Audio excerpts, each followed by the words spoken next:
अगर आपका ड्रीम है खुद का बिजनेस करने का, पर आप अपने आइडिया को एग्जीक्यूट करने से डरते हो, तो आज का ये वीडियो आपके लिए है। इंटरनेट की वजह से आज के टाइम में बिजनेस करना और भी इजी हो गया है। आज आप दुनिया में कहीं भी रह के दुनिया के किसी भी इंफॉर्मेशन का एक्सेस ले सकते हो, बस एक क्लिक से।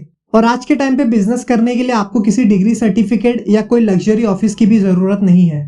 पर आज की हमारी जनरेशन ने बिजनेस के साथ startup, entrepreneur, funding, unicorn club जैसे कई नामों को जोड़ के बिजनेस को बहुत ही ज्यादा कॉम्प्लिकेटेड बना दिया है। इसलिए आज मैं बेसकैम्प के फाउंडर जेसन फ्रीड की लिखी बुक रिवर्क में से कुछ ऐसे कॉन्सेप्ट बताने वाला हूँ, जिससे आपको पता चलेगा कि कैसे आप डिग्री सर्टिफिकेट, शाइनी सूट और लग्जरियस ऑफिस के बिना भी एक सस्टेनेबल और प्रॉफिटेबल बिजनेस स्टार्ट कर सकते हो। क्योंकि ऑथर जेसन फ्रीड ने खुद इन सभी प्रिंसिपल को फॉलो करके अपने को फाउंडर के साथ मिलके एक मिलियंस ऑफ डॉलर में प्रॉफिट करने वाली कंपनी बेसकैम्प को बिल्ड किया है। और उनकी कंपनी ईयर ऑन ईयर और भी ज्यादा प्रॉफिटेबली ग्रो भी हो रही है। तो चलिए समझते हैं उन इंपॉर्टेंट 6 प्रिंसिपल्स को जो जेसन फ्रीड ने हमें रिवर्क बुक में बताए हैं, जिनका यूज आप अपने बिजनेस को स्टार्ट करने में कर सकते हैं। First principle is ignore the reality. ये रियल वर्ल्ड में काम नहीं करेगा। ऐसा आपको हर कोई बोलता होगा जब भी आप किसी को अपने न्यू और फ्रेश आइडिया के बारे में बताते होंगे। उनके नजरिए से रियल वर्ल्ड बहुत ही डिप्रेसिंग जगह लगती है, एक ऐसा वर्ल्ड जहां कोई भी नया आइडिया हमेशा फेल ही होता है। वो लोग अज्यूम कर लेते हैं कि सोसाइटी कोई भी बड़े चेंज को एक्सेप्ट करने के लिए रेडी ही नहीं है। और उससे भी बुरी बात तो ये है कि वो लोग उन्हें भी खींच के अपने पास ले आते हैं जो कुछ नया करने की कोशिश करते हैं। अगर आप बहुत ही ज्यादा होपफुल और कॉन्फिडेंट है अपने आइडिया को लेकर, तो बाकी सभी लोग आपको कन्विंस करने की कोशिश करेंगे कि आपका आइडिया बेकार है और उसका वर्क करना इम्पॉसिबल है। आपको ऐसे लोगों से हमेशा दूर रहना है और उनकी बातों पर कभी भी विश्वास नहीं करना है। ये सारी बातें उनके लिए सही हो सकती है, पर जरूरी नहीं ये सारी बातें आपके लिए भी सही हो। ऑथर कहते हैं एक्चुअली में ये जो रियल वर्ल्ड वाली बातें हैं ना, ये बस एक एक्सक्यूज है, एक जस्टिफिकेशन है कुछ भी नया ट्राई ना करने का। Second principle is scratch your own itch. American track coach Bill Bowerman अपने एथलीट्स के लिए light weight and high quality shoes के तलाश में थे, लेकिन जिस क्वालिटी के शूज उनको चाहिए थे वो मार्केट में कहीं भी अवेलेबल नहीं थे। इसलिए उन्होंने खुद अपने वर्कशॉप में जाके रबड़ और वॉफल आयन की हेल्प से अपने एथलीट्स के लिए शूज बनाए जो स्ट्रॉन्ग और लाइट वेट थे। और वही शूज बनाने की प्रोसेस आगे चल के एक कंपनी बन गई जिसे आज पूरी दुनिया नाइकी के नाम से जानती है। कुछ ऐसे ही जब Vic Firth Boston symphony orchestra के लिए अपना ड्रम प्ले कर रहे थे, उस वक्त वो बहुत ही ज्यादा फ्रस्ट्रेटेड हो गए थे ड्रमस्टिक की क्वालिटी से। उन्हें कोई भी ड्रमस्टिक परफेक्ट वेट और अच्छा साउंड प्रोड्यूस करने वाली नहीं मिल रही थी। तो उन्होंने अपने बेसमेंट में जाके अपनी खुद की ड्रमस्टिक बनाना शुरू कर दिया।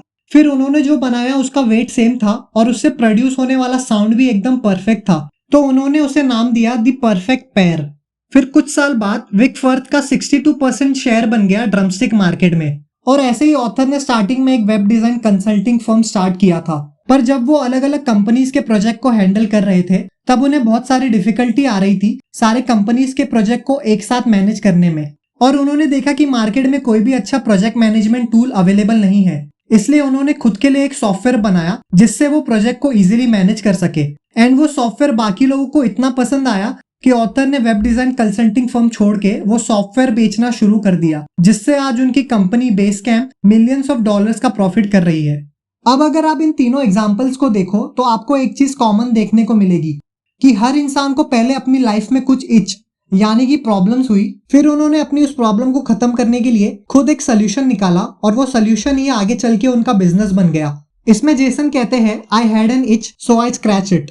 सेम इसी तरह आप भी नोटिस करो अपनी लाइफ में कि आपको क्या क्या प्रॉब्लम फेस करनी पड़ती है और फिर अपने उस प्रॉब्लम का सोल्यूशन निकालो और फिर उसी को एक प्रोडक्ट बना के मार्केट में सेल कर दो। क्योंकि बिजनेस स्टार्ट करने का सबसे इजी और बेस्ट तरीका है एक ऐसा प्रोडक्ट बनाना जिसकी आपको खुद जरूरत हो। इससे आप एक ऐसे प्रॉब्लम को सॉल्व करेंगे जो आपने खुद फेस किया है, जिससे आपको पता रहेगा कि आपको किस तरह का प्रोडक्ट चाहिए, जिससे आपको सोल्यूशन के लिए किसी और पे डिपेंड होना नहीं पड़ेगा। और अगर आप इसकी बजाय दूसरों की प्रॉब्लम का सोल्यूशन निकाल के उसे एक प्रोडक्ट बनाने की सोचेंगे तो ये अंधेरे में तीर चलाने वाली बात होगी। क्योंकि जब आपने खुद उस प्रॉब्लम को फेस ही नहीं किया है तो आप कभी सही तरीके से बता ही नहीं सकते कि उस प्रॉब्लम का प्रॉपर सोल्यूशन क्या है। Third principal is start a business not a startup. जब लोग स्टार्टअप स्टार्ट करते हैं तब वो अपने आप को एक एंटरप्रेन्योर मानते हैं और उनके हिसाब से बिजनेस करने का असली मजा रिस्क लेने में ही है। और उसी सोच की वजह से वो एक्सपेंसिव इक्विपमेंट, बड़े ऑफिस, ब्रांडिंग और एडवर्टाइजिंग जैसे फिजूल की चीजों पे पैसे खर्च करने के लिए इतना फंडिंग ले लेते हैं कि उनके स्टार्टअप पे उनका कोई कंट्रोल ही नहीं रहता। उनको बस बोर्ड ऑफ डायरेक्टर और इन्वेस्टर के ऑर्डर्स को फॉलो करना पड़ता है और ज्यादा फंडिंग लेने की वजह से वो कस्टमर की नीड पे फोकस करने की बजाय इन्वेस्टर की नीड पे फोकस करते हैं, जो कुछ लोगों के लिए मेंटल स्ट्रेस भी बन जाता है, जो सही नहीं है। और स्टार्टअप करते वक्त एंटरप्रेन्योर कभी भी पहले प्रॉफिट के बारे में नहीं सोचते हैं और स्टार्टिंग में पूरे खर्चों के लिए किसी इन्वेस्टर पे डिपेंड रहते हैं और जितना फंडिंग वो बाहर से लाते हैं उतना ही उनका खुद के बिजनेस से कंट्रोल चला जाता है। और जब आप एक बिजनेस स्टार्ट करते हैं तब आप पहले ही दिन से उस बिजनेस से प्रॉफिट जनरेट करने के बारे में सोचते हैं, क्योंकि आपको पता होता है कि बिना प्रॉफिट के आप उस बिजनेस को सस्टेन नहीं कर पाएंगे, जिससे आप लॉन्ग रन में बिजनेस से प्रॉफिट जनरेट करने में मास्टर बन जाते हो और उस प्रॉफिट को री इन्वेस्ट करके आप अपने बिजनेस को और बड़ा बना सकते हो। जबकि स्टार्टअप में लोग प्रॉफिट के बारे में लास्ट में सोचते हैं और पहले ही दिन से इन्वेस्टर से लिए हुए पैसों को खर्च करने के बारे में सोचते हैं और जब वो पैसे खत्म हो जाते हैं तब उन्हें पता नहीं होता कि पैसे जनरेट कैसे करें, जिसकी वजह से ज्यादातर स्टार्टअप फेल हो जाते हैं। अगर आप पहले ही दिन से अपने बिजनेस से पैसे कैसे कमाइए नहीं सोच रहे हैं तो वो बिजनेस नहीं है, बस एक हॉबी है। जेसन कहते हैं ज्यादा फंडिंग लेके सीधा लाखों लोगों को अपना प्रोडक्ट बेचने की बजाय पहले आपके पास जो भी रिसोर्स अवेलेबल है उसी का यूज करके कुछ ही लोगों को अपना प्रोडक्ट सेल करो, जिससे आप अपने प्रोडक्ट को छोटे लेवल पे और अच्छे से इम्प्रूव कर सकोगे और जब तक आपका प्रोडक्ट ज्यादा लोगों तक पहुंचे तब तक और परफेक्ट हो जाए।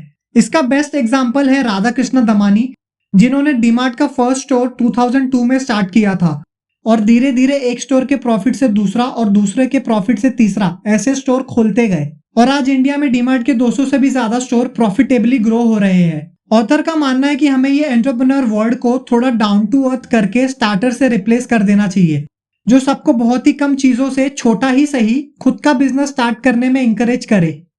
Fourth principle is focus on the epicentre. मान लो आप एक चाइनीज फूड रेस्टोरेंट स्टार्ट करना चाहते हो, तो अब इस बिजनेस आइडिया को एक सक्सेसफुल बिजनेस बनाने के लिए कौन सी चीज का होना सबसे ज्यादा जरूरी होगा, स्टाइलिश रेस्टोरेंट या टेस्टी चाइनीज फूड? अगर देखा जाए जो चीज सबसे ज्यादा इंपॉर्टेंट होगी वो होंगे उस रेस्टोरेंट में मिलने वाले टेस्टी फूड, क्योंकि भले ही आपके पास लग्जूरियस रेस्टोरेंट ना हो पर अगर आपके रेस्टोरेंट में मिलने वाला खाना बहुत ही टेस्टी होगा तो लोग दूर दूर से आपके रेस्टोरेंट में खाने आएंगे। यानी कि टेस्टी चाइनीज फूड आपके बिजनेस का एपिसेंटर होगा, जिसपे आपका सबसे ज्यादा फोकस होना चाहिए, क्योंकि आपका रेस्टोरेंट कितना भी अच्छा क्यों ना हो, अगर उसका एपिसेंटर यानी कि फूड अच्छा नहीं होगा तो वहां कोई नहीं आएगा। अब ज्यादातर लोग स्टार्टिंग में अपने पैसे और टाइम ऐसी चीजों पे वेस्ट कर देते हैं जिसका उनके बिजनेस के एपिसेंटर से कोई कनेक्शन ही नहीं होता, जो समझदारी नहीं है। ऑथर कहते हैं कि आप पहले अपने एपिसेंटर पे फोकस कीजिए, लग्जरी बात की बात है। आपको अपना बिजनेस ऐसे चीजों के अराउंड बिल्ड करना चाहिए जो सालों बीत जाने के बाद भी चेंज ना हो, जैसे कि अमेजोन का core high quality product, minimum price और फास्ट शिपिंग है और फ्यूचर में भी लोगों को high quality product, minimum price और फास्ट शिपिंग चाहिए होगा। इसलिए स्टार्टिंग में आपका फोकस बिजनेस के एपिसेंटर यानी कि उसके कोर पे होना चाहिए। और एपिसेंटर को फाइंड करने के लिए आप खुद से पूछ सकते हैं कि ऐसी कौन सी चीज है जिसे निकाल देने से आपका पूरा बिजनेस बंद हो जाएगा और वही चीज आपके बिजनेस का एपिसेंटर होगा जिसपे आपको वर्क करना है। Fifth principle is planning is guessing. अगर आप एक फॉर्च्यून टेलर नहीं है जो फ्यूचर बता सके तो बिजनेस की लॉन्ग टर्म प्लानिंग करना एक सपने की तरह है जो कभी पूरे नहीं होते। बिजनेस एनवायरनमेंट में ऐसी बहुत सी चीजें होती है जो आपके कंट्रोल में नहीं होती, जैसे market condition, competitor, customer behaviour, economic situation या किसी पेंडेमिक का आ जाना। प्लान लिखने से आपको ऐसा फील होता है कि चीजें आपके कंट्रोल में है, पर रियलिटी में चीजें आपके कंट्रोल में होती नहीं है। आपके पास सबसे ज्यादा और सबसे सही इंफॉर्मेशन तब होता है जब आप चीजों को करते हो, ना कि उन्हें करने से पहले। अब इसका मतलब ये बिल्कुल नहीं है कि आपको फ्यूचर के बारे में सोचना ही नहीं है, पर लंबा चौड़ा 5 ईयर प्लान लिखने की कोई जरूरत नहीं है और बहुत चांसेस है कि आप दोबारा उन प्लान्स को उठा करके देखेंगे भी नहीं। ऑथर कहते हैं कि ये प्लानिंग छोड़िए और डिसाइड करिए कि इस वीक आपको क्या करना है। आपको देखना चाहिए कि अभी सबसे ज्यादा इंपॉर्टेंट कौन सा काम है और उसे पूरा करने में लग जाना चाहिए। फिर उस काम के होते ही आपको देखना है कि अब नेक्स्ट सबसे ज्यादा इंपॉर्टेंट काम कौन सा है और फिर उसे करना चाहिए।